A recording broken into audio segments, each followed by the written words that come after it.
नमस्कार।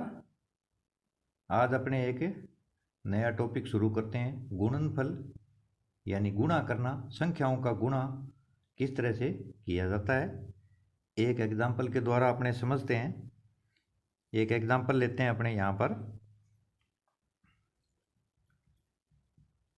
2 गुणा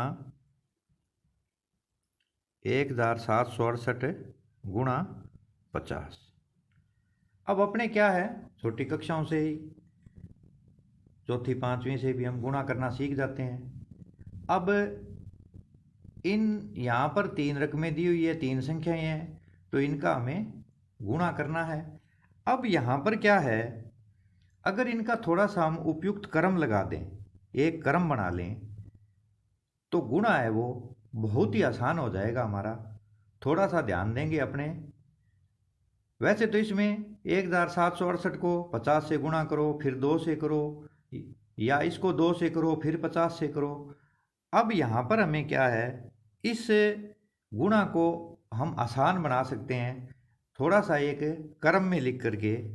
जैसे उपयुक्त क्रम इसका क्या होगा कि मैं 2 और 50 को अगर इकट्ठा लिख देता हूँ यहाँ पर, कि 2 और 50 है वो साथ साथ लिख देते हैं यहाँ पर, 2 × 50 ये मैं इकट्ठा लिख देता हूँ, और गुणा 1768 यहाँ पर लिख देता हूँ।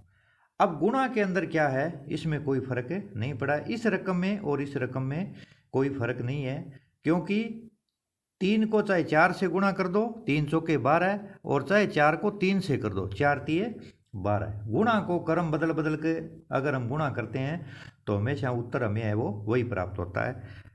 अब यहाँ पर क्या है, ये आसान बन गया। अब 50 का पहाड़ा 2 तक, यानी 50 का दुगुना कितना होता है, 100 होता है, और गुणा 1768। अब हम क्या करेंगे, 1768 के आगे 2 शून्य लगा देंगे। यानी जब 100 से गुणा करना होता है, किसी भी संख्या को जीरो वाली संख्या से गुणा करना हो, तो बिल्कुल आसान है कि वह संख्या लिख करके उसके आगे जितने जीरो हैं वो लगा दो। यानी ये हमारा अब कितना बड़ा गुणा लग रहा था, हमें ऐसे लग रहा था गुणा का सवाल है कितना बड़ा है, परंतु देखो हमने आसानी से इसको हल कर लिया। इसको उपयुक्त क्रम में लगा करके हमने वो हल कर लिया। अब इसके बाद में एक और एग्जांपल लेते हैं अपने यहाँ पर, कि जैसे 4 गुणा 166 गुणा 25, इसका गुणा करना है हमने, तो इसमें भी कोई दिक्कत नहीं आएगी। अब यहाँ पर हम क्या करेंगे, कौन सी 2 रकमें हैं वो इकट्ठी करें, तो मैं 25 और 4 को इकट्ठा कर लेता हूँ। इसको मैं अगर ऐसे लिख लूँ 25 गुणा 4, या 4 गुणा 25 कैसे ही लिख सकते हो आप, कोई फर्क नहीं पड़ेगा, और गुणा 166 हमने लिख दिया। अब क्या करेंगे, 25 का पहाड़ा हम आसानी से 4 तक पढ़ सकते हैं, तो 25 चौके कितने होते हैं 100, और गुणा में है हमारे पास 166। अब हम इसको आसानी से लिख सकते हैं, 166 के आगे 2 शून्य लगा देंगे, तो ये हमारा आंसर है प्राप्त हो जाएगा बहुत ही आसान तरीके से। यानी थोड़ा सा दिमाग लगा करके हम गुणा की है वो विधि है वो बड़ी आसान बना सकते हैं। और अपने एक एग्जांपल लेते हैं, जैसे एक एग्जांपल लिया मैंने 8 गुणा 291 गुणा 125।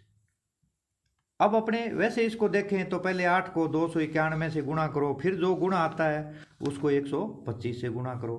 परंतु अपने थोड़ा सा ध्यान दें तो यहाँ पर 8 एकम 8 होता है और 8 पंजे 40 होते हैं। यहाँ हमें शून्य बन रहा है, तो हम क्या करेंगे, सबसे पहले 125 को 8 के साथ गुणा कर देंगे और 291 को हम अलग लिख देंगे।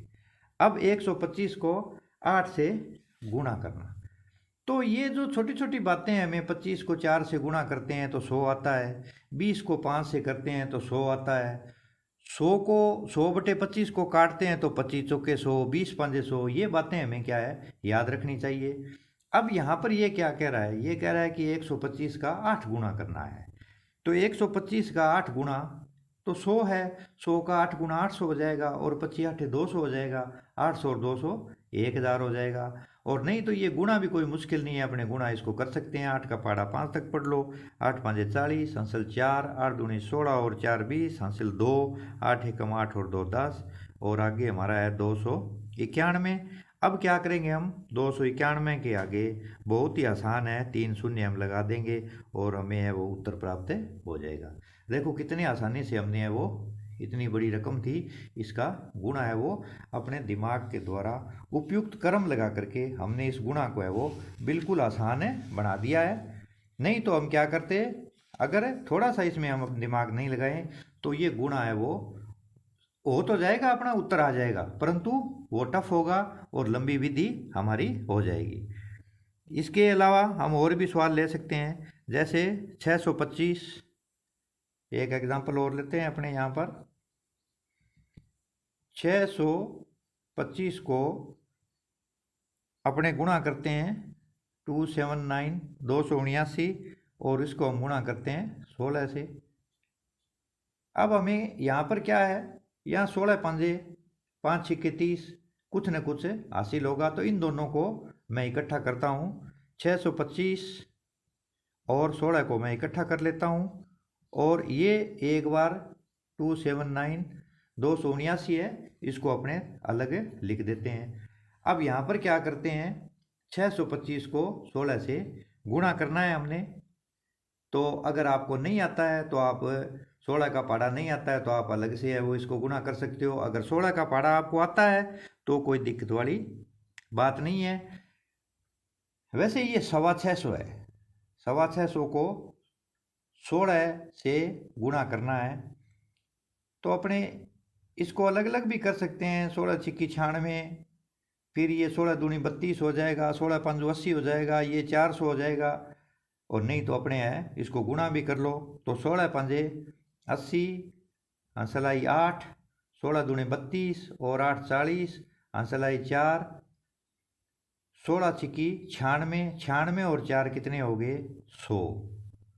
तो ये हमें कितनी प्राप्त हो गई, 10,000 हमें प्राप्त हो गया है इसका। यानी 625 को 16 से गुणा करते हैं तो हमें 10,000 प्राप्त होते हैं। और अब इसको हमने गुणा किससे करना था, 279 279 से। अब हमें क्या करना है, यहाँ पर बिल्कुल आसान हो गया, 279 लिख करके इसके आगे 4 शून्य लगा दो और ये हमारा है वो उत्तर हमें प्राप्त हो जाएगा। अगर इसके अपने वो लगाने हैं कोमा तो वो भी लगा सकते हैं, पहले 3 के बाद फिर 2 के बाद। ये भारतीय अंकन पत्ती में कोमा है वो अलग विराम है वो, इसका भी मैंने वीडियो निकाला था, उसको भी आपने देख लिया होगा, उसमें ध्यान होगा आपको। तो भारतीय पद्धति में इधर से 3 के बाद फिर हमेशा 2 के बाद चलता है। गिनती भी होती है इसकी, इकाई, दाई, सैकड़ा, हज़ार, 10,000, लाख, 10 लाख। तो इस तरह से आगे वो चलता रहता है। तो देखो कितनी आसान विधि से हमने वो इसका गुणा कर लिया है। एक और एग्जाम्पल लेते हैं अपने, जितने एग्जाम्पल करेंगे उतना ही फ़ायदा है, आपको भी घर पर है वो एग्जाम्पल है वो करने चाहिए। 285 को 5 से और फिर 60 से करना है हमने। तो अब इसमें क्या है, ये बिल्कुल आसान है। तो 285 गुणा, इसको एक बार कोष्टक में लिख लो, छोटा कोष्टक बोलते हैं इसको। 285 गुणा 6 पंजे 30, ये 300 हो जाएगा। तो 2 तो 0 आप लगा दो, ये 2 लगी हुई है, इसको 3 से कर दो, 3 पंजे 15, हंसल 1, 3 8 24, 1 25 का पंजा, हंसलाई 2, 3 दूनी 6, 6 और 2 8। तो ये है वो 85,500 है, हमें हमारा उत्तर प्राप्त हो जाएगा। और भी आप है वो एग्जाम्पल ले करके अभ्यास है वो घर पर है वो कर सकते हो। और एक एग्जाम्पल लेते हैं अपने कि 125 को 40 से और इसको 8 से और इसको 25 से, ये 4 रकमें हो गई। अब अपने इसमें थोड़ा सा दिमाग लगाएंगे अपने कि किसको किसके साथ कर दें भाई। तो यहाँ पर मैं अगर 25 चौके 100 इसके साथ कर देता हूँ तो ये शून्य बन जाती है। ये 125 8 के साथ ले लेते हैं अपने, यहाँ पर किया भी था हमने, 125 को 8 से गुणा करते हैं तो 1,000 प्राप्त हो जाता है। तो हम इसको थोड़ा सा है वो हेर फेर करके लिख लेते हैं। 125 के साथ तो मैं ले लेता हूँ 8, ब्रैकेट में ले लेते हैं इसको, गुणा इसके अंदर बीच में भी लगाना है और यहाँ पर 40 गुणा 25 है वो लिख देना है। यानी दोनों रकमों को इसमें 2 रकमें 125 के साथ 8 और 40 के साथ 25 लेकर के इनमें भी गुणा लगाने हैं, छोटे कोष्टक में इनको लिखना है और इन दोनों को कोष्टक में लिखने के बाद इनके बीच में भी गुणा का निशान हमें लगाना है, नहीं तो सवाल है वो गलत हो जाएगा। यानी सबका गुणा ही कर रहे हैं हम अपने मतलब के लिए, थोड़ा सा आसान बनाने के लिए। तो 125 को 8 से किया था हमने, तो क्या आया था, 1000 आया था हमारा। और इसमें 25 को 40 से करेंगे तो ये भी कितना आ जाएगा, 25 चौके 100, एक जीरो है वो लग जाएगी। अब हमें क्या करना है, शून्य वाली स्थिति है यहाँ पर, तो कोई चिंता करने वाली बात नहीं है। एक का लगा करके उसके आगे अपने 6 जीरो लगा देते हैं, 3 ये और 3 ये, तो 1 2 3 4 5 और 6 शून्य हमें लगा देंगे, तो इकाई, दहाई, सैकड़ा, हज़ार, 10,000, लाख, 10 लाख, ये हमारा हमें उत्तर प्राप्त हो जाएगा। तो हम यहाँ पर बड़े ही आसान तरीके से उपयुक्त क्रम में लगा करके हम इनका गुणनफल है वो ज्ञात कर सकते हैं। इसी तरह से अपने क्या है, उपयुक्त क्रम में लगा करके योग भी ज्ञात करते हैं अपने, तो उसकी चर्चा हमें किसी अन्य वीडियो में करेंगे। आज के लिए इतना ही, और आज का ये टॉपिक मैं यहीं समाप्त करता हूँ। धन्यवाद।